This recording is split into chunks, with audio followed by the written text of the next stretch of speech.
Après 6 jours d'attente, le vice-président sortant William Ruto est déclaré vainqueur du scrutin du 9 août dernier avec 50,49% des voix contre 48,85% pour son rival Raila Odinga. Sur fond de crainte d'affrontement entre les deux partis, les chiffres de la Commission nationale sont finalement tombés.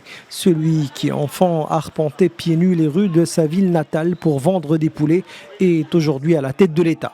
Un Kenyan Dream que le nouveau président veut mettre en avant pour fédérer le peuple.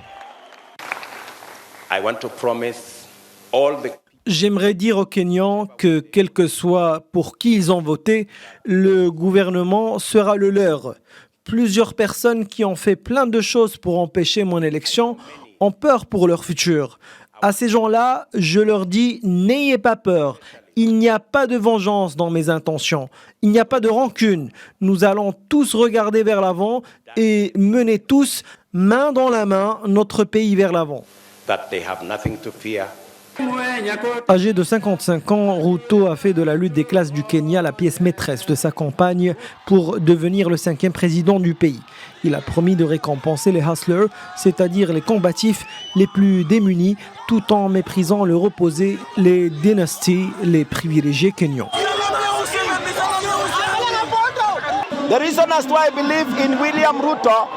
La raison pour laquelle je crois en William Ruto, c'est parce qu'il croit en la nation combative, la nation où tout un chacun entreprend son propre combat du quotidien, son propre combat dans son petit commerce. Ruto croit en l'économie informelle. En face des combatifs, il y a les dynasties, ceux qui ignorent tout de la classe populaire.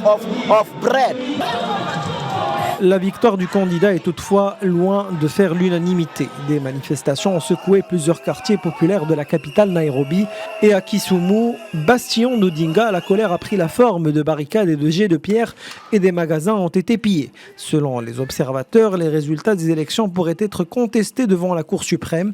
En tant que président, Ruto a promis d'apaiser l'hyperinflation du pays, de maîtriser les emprunts et publier les contrats opaques avec la Chine tout en s'attaquant à la corruption.